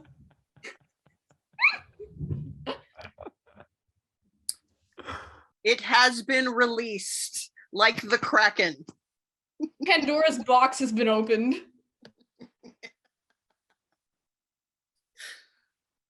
Okay, so anything we were worried about this open mic not going well, David, we have no worries now.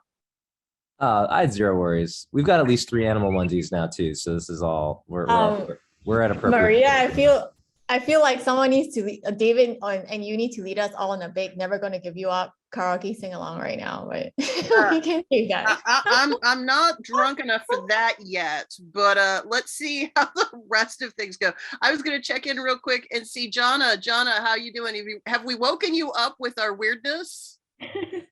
Yeah, I'm here. You ready to give it a try?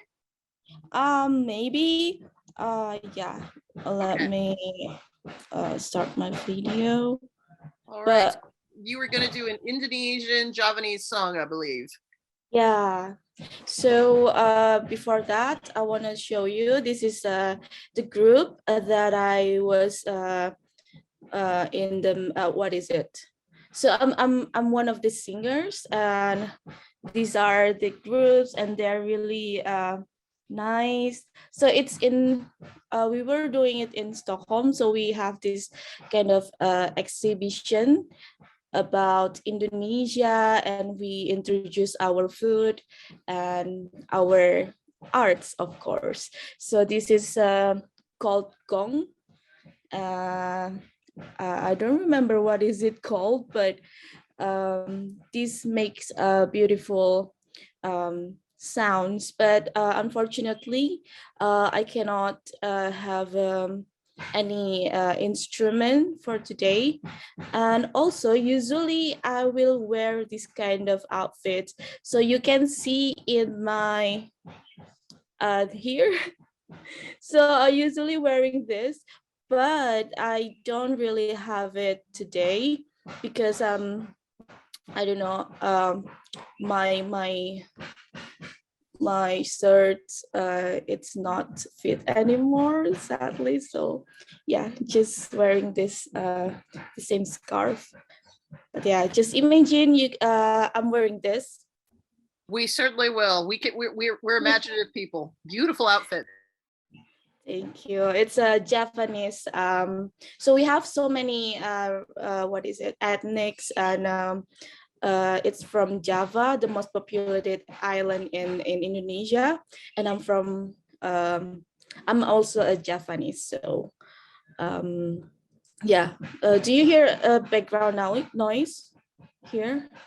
Just a little bit, not too much though. Oh, yeah. That's my father. I think he's fixing something, but please ignore it. No worries. Yeah, maybe I can try to sing, but I'm not a professional.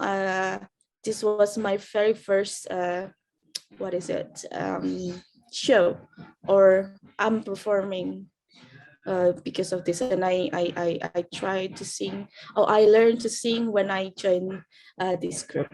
So yeah, it's called Ojo Lamis. It's called the song is telling us to be honest and not telling or giving false promises. Okay, baik, okay. 1, 2, 3. Ojo sama janji wong manis yen to amung lamis beci aluwung prasaja nimas ora agawe juwo tansah ngugemi tresnomu wingi yen to amung lamis. Sorry, I think I forget the lyrics, but yeah, that's the song. Well, I thank think you so much because- for sharing with us. That was wonderful of you. So to share it. beautiful. So Lovely. beautiful. So beautiful. Yeah, Thank you for sharing with us. Yeah, so sorry I woke up late because I fell asleep around 4 a.m. and I couldn't hear my alarm, so yeah. No worries, no worries, no worries. I forget. BioSummit is a solidarity in sleep deprivation. There is no time for everyone in the world to come for a conference. So the majority of us are suffering one way or the other. So there's a lot of solidarity in that right now, especially any of you in Asia Pacific have it the absolute worst and get the most points for attending. All right, next up on deck, we've got Jean-Luc coming back to us. Jean-Luc, are you ready? Hey, yeah, I got, so my background here is a painting that's back home in Louisiana. It's our emergence story, which in our language, it goes, Tamaransh, Tayarunika, Hopi Ukani, Hinakuch, Tamakamirika, Tamaka Oshtakama, Hichi, Atepe, Lepina, Unikani. So this means that there is a certain mountain called Tamaraho, which the Tunica emerged from. And there rest 2 alligators, one that's red and one that's blue. And so for that, I also wanted to share a traditional song. I have a rattle that was gifted to NACOB from Wabanaki Public Health Project in Maine. This is the Tunica Alligator Dance Song.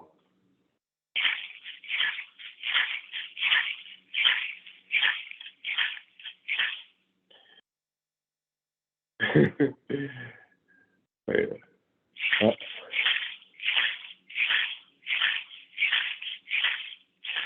Ano hiyo, hiyo, ano hiyo, hiyo, ano hiyo, hiyo, ano hiyo, hiyo. Itayeweha, itayeweha, itayeweha, itayeweha, itayeweha, itayeweha, itayeweha, itayeweha. Oh,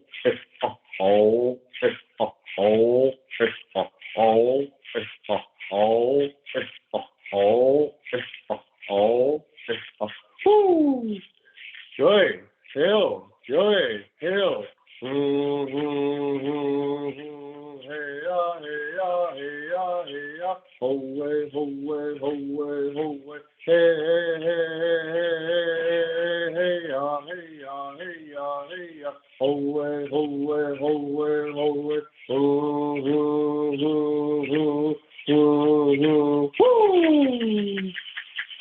This is Tunica Tamaka Hipfu.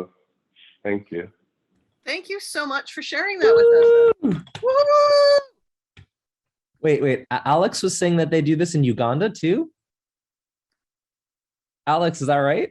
Yeah, they do that. They actually do this in Uganda. It's more traditional singing with, but for us we use small calabashes with something inside, and then it makes very strong noise, and it's really great. Music is like the universal language, and we need to just listen to each other's songs and stories and music so much more. And I love that we're sharing and we're getting like this global perspective of, hey, we have stuff that sounds like that too. That's amazing.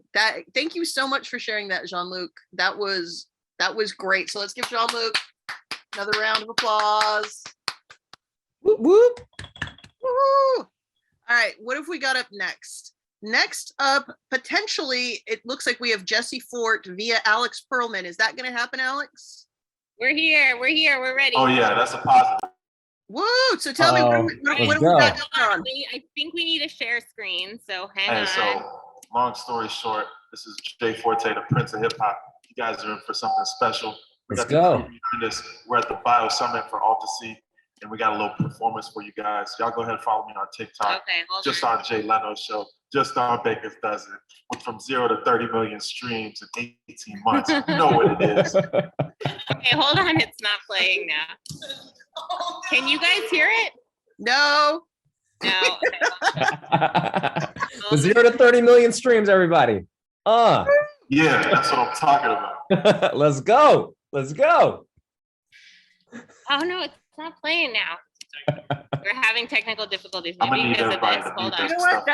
That's truly a BioSummit experience to have technical difficulties. Should we come back, Maria? We'll give it a second. I hope everybody's been enjoying things. You know, we all have so much to share outside of the science realm, and I think that that's what makes this a lot of fun. So let's see if these guys can. How many more are there on? How many more are there on the open mic? All right, 1 second, you guys. 1 second. Hold on, we're refreshing the audio. We're having some technical difficulties. We've got one more. For a second. Tell them who you are, man. There we go. Okay, let's see. All right, for those of you who don't know, I just finished the Lunaris isolation training in Poland for analog astronaut training. And I'm a candidate for space for the next 18 to 24 months. It's Jay Forte in the building. We got the squad in the back. You know what I'm saying? Hey, can y'all hear me? Yeah. Woo! And for the haters in the back, I got something to say for you real quick. I hope there's no haters, but if we can't be friends, let's be enemies. Even if money was taken, still got that energy. From the inside, there was the synergy. While we break friends, we could create synergy. People on my dog in that fight, let's believe our plight. In the heat of the night, bring my dogs to the back, gotta make it right. For a threat, that's why I pack something light. In this a new feel, it's got that stardom. Never forget 016 rocks, how I call them. Like Jay Farrell, yo, I got them. Jay Forte on the beat and I brought them. Been around the world, yo, and I know it's great. I went from AC to the S grade J. Jay Forte, don't play in the way. All the way from the back and I don't play. It's Jay Forte and I read what I flow. As many as I can. Jay won't stop. He got an inch in. And the packet equals that heat leads in. Forte won't stop. You can't deceive him. Go. Stay against my picks. I let you take the lead, but you know the I learned when I earned is the best. Success is me and the struggle was the best. Yeah. You can take the beat, but you can't take the story. I don't rap for this, but spoke me, it's for me. Universe doing likeness and it's only God takes me up and he gets all the glory. I'm a rap like Z and Cole, past the 40s. My flow extends like 2 backs and white tears. I do my own thing, ain't nobody like me. Rap 7 languages, Hall of Fame type me. Went from JCAT to the IP. Been rapping like this before I met Spike Lee. Something missing, and it's all up in the air. I've been hustling, sometimes I don't feel like I can dance. It's a tunnel, some things and I don't really care. Yo, this hustle drive me crazy like it's kind of at the fence. Started growing, realize majority don't care. Rather go for my dreams. Just take a chance, chill, flow. As many as I can. What Jay won't stop. He got an inch. And they like it equals that heat leads in. Chill, what they won't stop. You can't deceive him. Chill, go. Steady is my pace. I let you take the lead, but you know I'm in the race. First I learned that I heard is the the pain. Success is sneaky, the struggle was the pain. Flow. Yeah, I said flow. It's Jay Forte in the motherfucking building. BioSummit, throw your motherfucking hands up. I can see, throw your motherfucking hands up. Woo! It's rare, baby, but you know what we are. You know what we are. Let's go. Let's go. Let's go. Oh, and you thought we was done? You thought we was done? Wait. Let's do one more. We got one more open mic person. Let's do that, and then we're gonna come back to you guys, and then we'll go into the party right after that. Okay? So that's the flow. We're gonna do one more open mic person, and back to you guys. All right. Yeah, one more, and then back. All right. Here we go. Maria. All right. What we're going to do is we're going to have Albert come up next, and then we're going to do one more with Jesse Fort, and then we're going to start the party. Yeah. So let's see. Albert, are you ready to come up on deck? I'm trying to juggle. Yes, I'm here. Can you hear me? Yes. Okay, I'm not gonna talk very loud because it's 3 a.m. here in Italy, so somebody's sleeping on the other room. But this experiment is gonna be very quiet and let's say whimsical, mystical, perhaps. So I need a volunteer. This is a desktop performance. Since today we're gonna talk, we have been talking about ecosystems and bioreceptivity and I don't know, just like sustainability. I wanted to focus for a moment on the ecology of our digital furniture.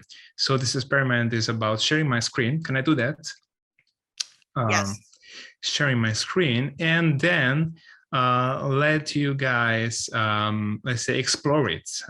So that's why I need a volunteer. It's a performance. We can have our 3 minutes of exploration and you're gonna guide me across my screens and maybe some, I don't know, serendipity or synchronicity will pop up.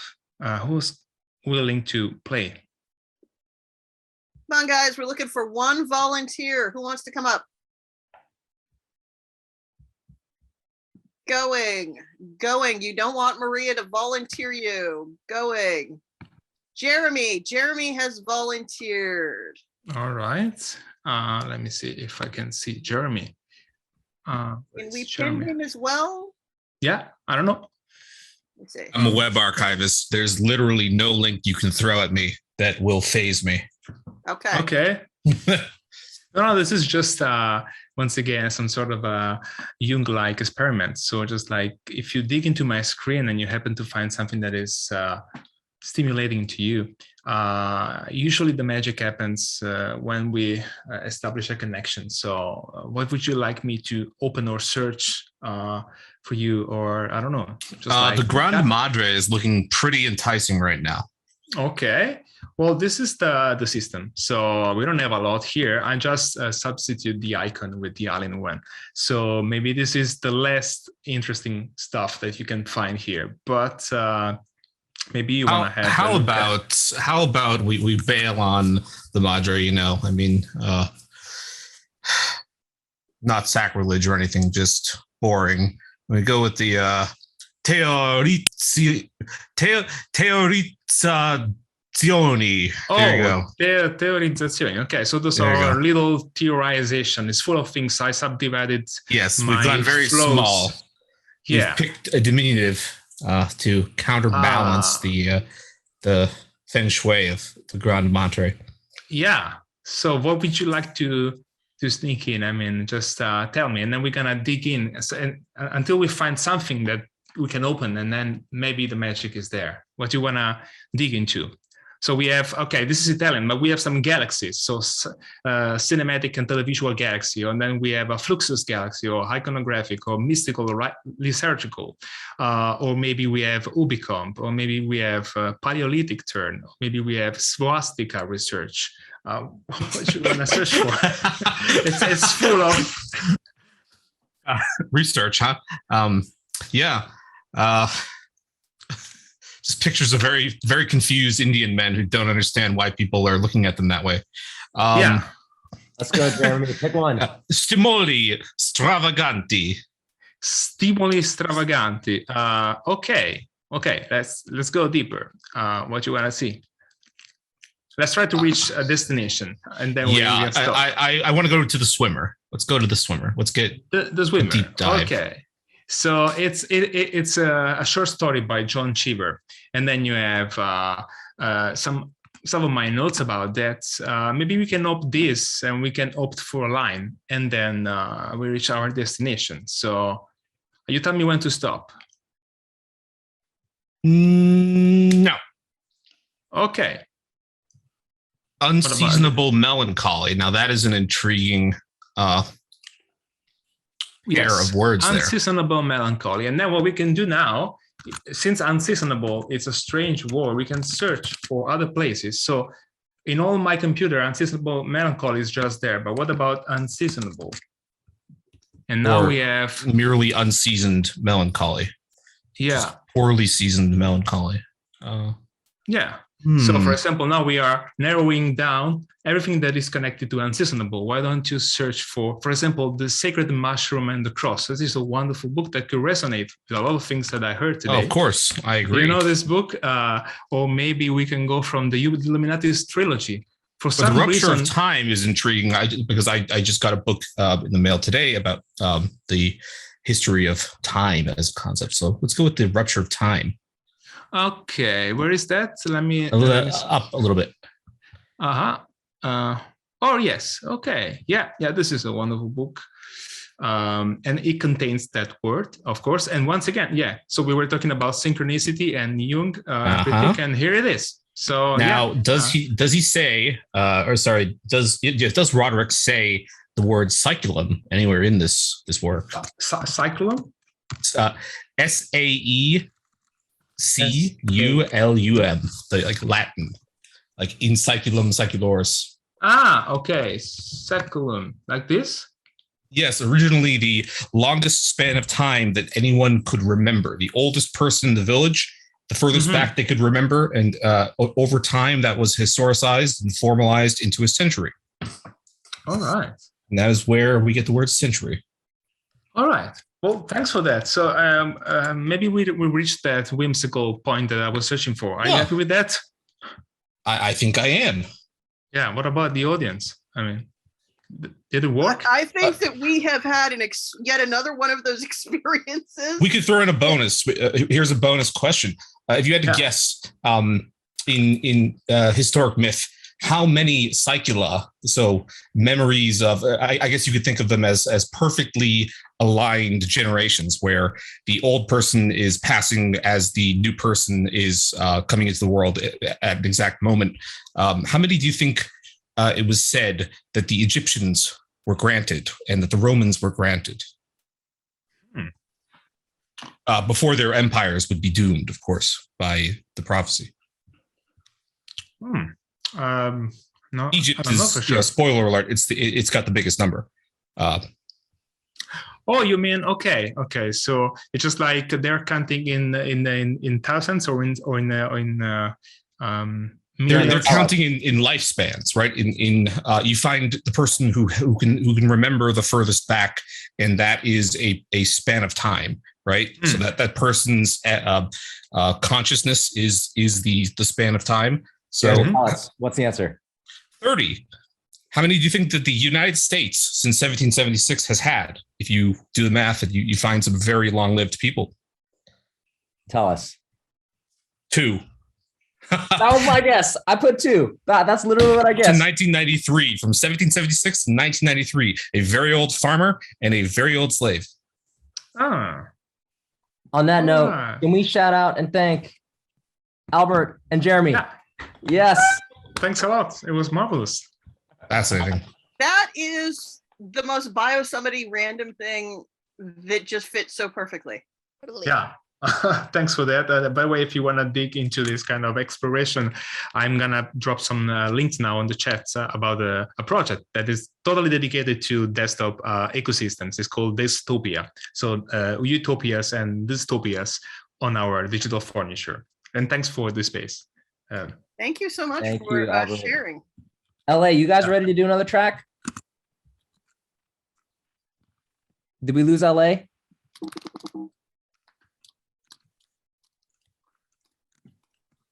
All right, Alex, you guys got one more in you, and then we'll transition in the party. All right, we're here. All right, let's do one more. DJ Philip 10, are you ready? Okay, hold on one second. He's coming. Yeah, I'm ready. You want to get them spotlighted, David? I seem to have lost where I am in my windows. No, start from where we're at. Okay, cool. Okay, is it gonna not play again? Oh, yo, we back on. Had a little snack with some crackers and shit. Let's do one more. Let's do one more, then we're gonna go into DJ Philip 10. Hey, David Kahn, yo, I love those beats, man. We gotta do something. Oh, we're gonna collab for sure. We're gonna do a lunar habitat collab. No doubt. We're gonna space. Need some of that shit. No doubt. Where was We're just gonna fast forward to where we were. Yeah, it's Jay Forte. Hey, yo, start that back from the top. All right. We're just gonna go from the top. We got the squad back. We got the food in here. We're gonna go live.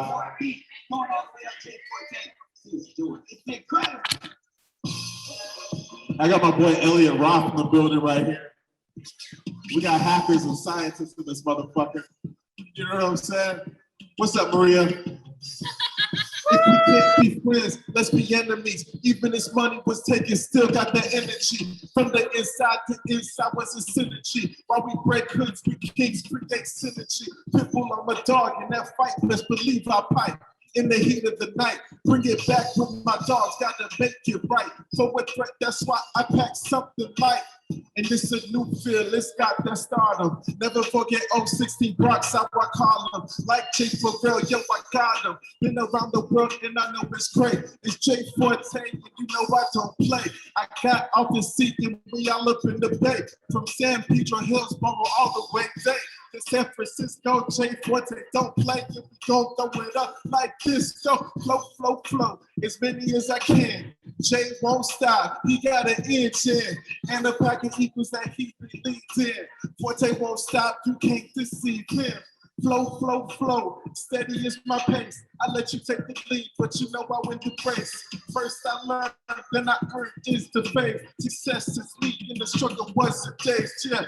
You can take the beat, but you can't take my story. I don't rap because what's for me is for me. Universe do what make they say it's orderly. God takes me up and he gets all the glory. I'm a rap like J. Cole past my 40s. My flow is fast like 2 bags and white tees. I do my own thing, ain't nobody like me. Rap 7 languages, Hall of Fame, they type me. Went from AC, Columbia, and Ivy.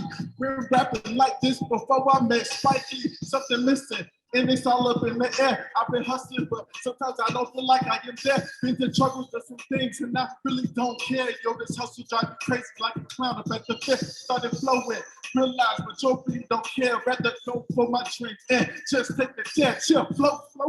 What? Okay, Jay won't stop. He got an inch in, and the package equals that he believes in. BioSummit, throw your fucking hands up. Yeah, I said go. That is my pace. I let you take the lead, and I know I win the race. First I learned that I earned is the faith. Success is me, and the struggle was the days. Cheers.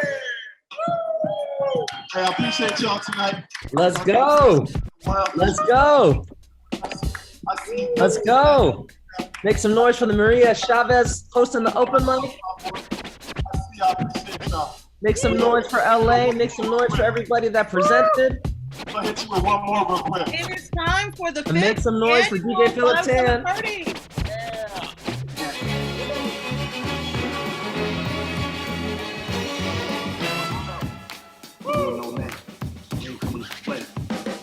Like a sound you hear that lingers in your ear, but you can't forget from sundown to sunset. Nah.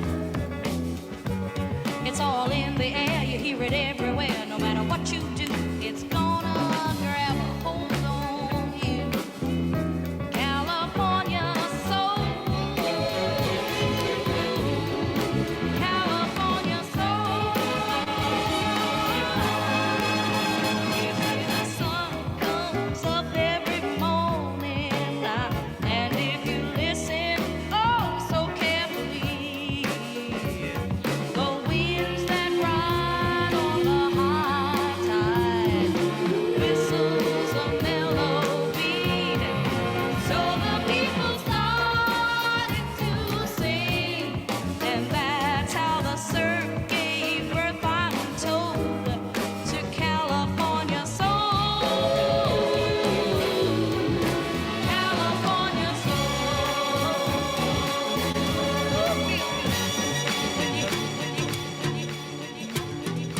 Hey everyone, I'm DJ Philip Tan, and you all are so talented. It's going to be a hard act to follow. I really want to thank David and the rest of the organizing team for inviting me back to do another virtual set for you. I'm just a warm-up.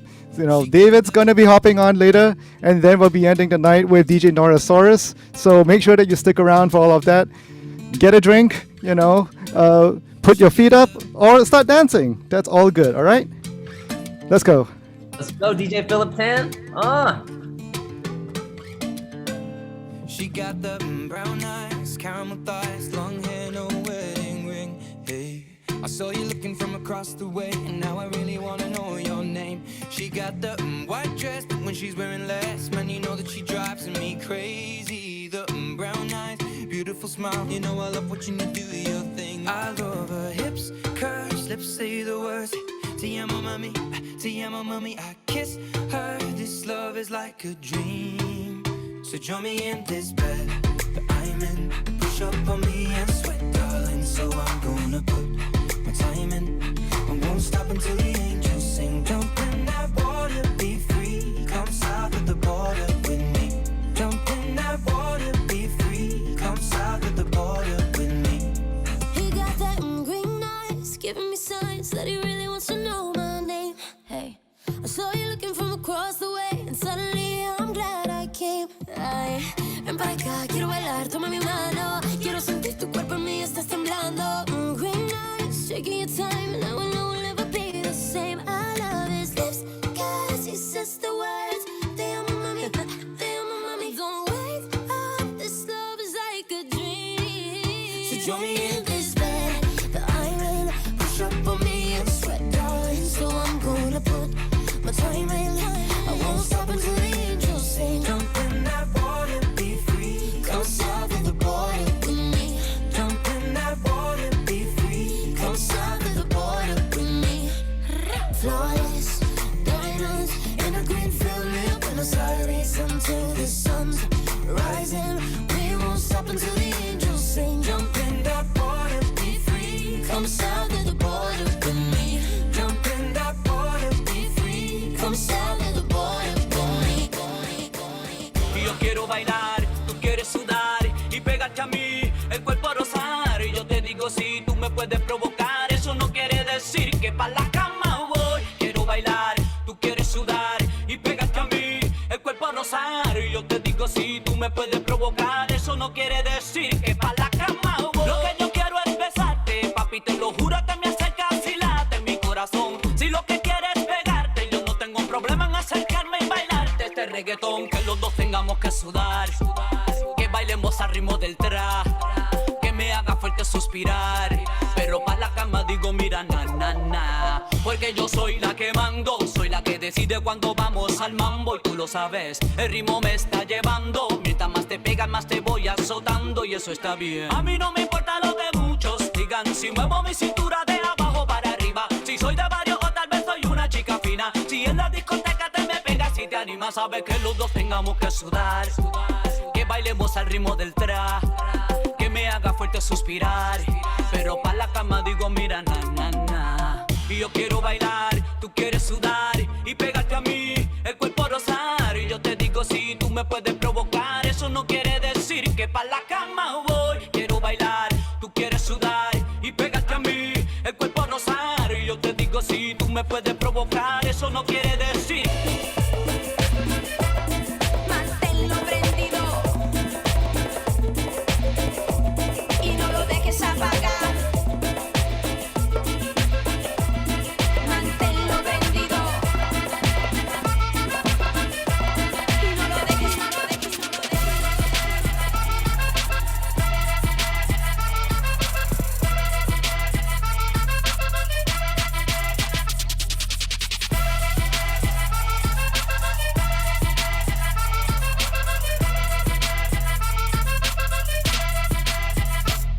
Me parece que te vi bailando un día, me parece que te vi mi zaramulla, me parece que te vi bailando un día, me parece que te vi mi zaramulla, me parece que te vi bailando un día, me parece que te vi mi zaramulla, me parece que te vi bailando un día, me parece que te vi mi zaramulla.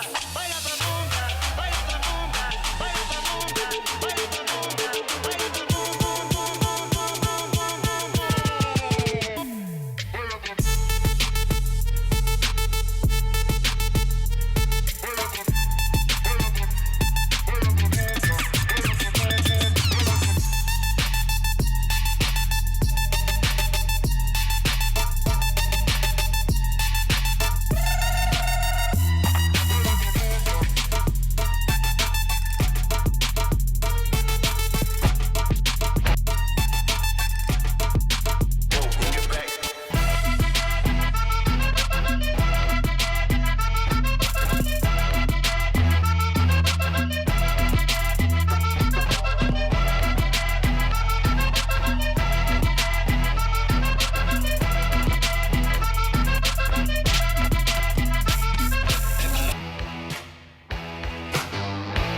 shit. I knew he must have been about 17. Baby's going strong, playing my favorite song. And I could tell it wouldn't be long that he was with me, yeah, me. And I could tell it wouldn't be long that he was with me, yeah, me. Singing, rock and roll. I'm in the jukebox, baby. I love rock and roll. So take it down.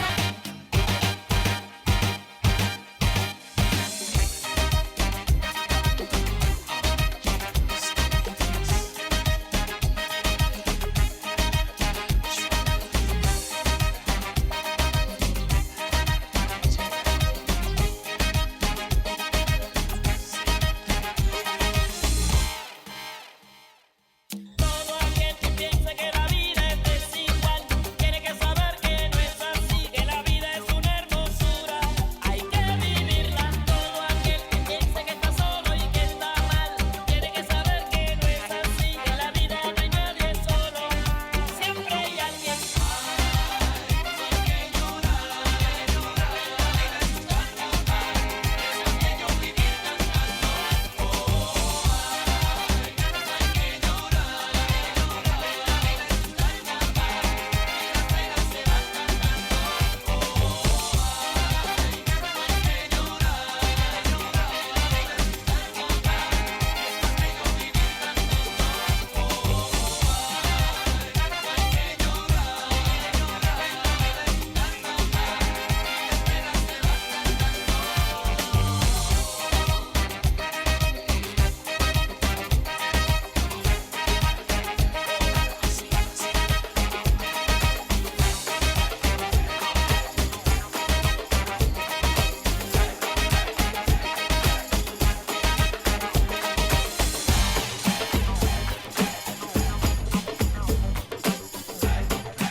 Abia, abia.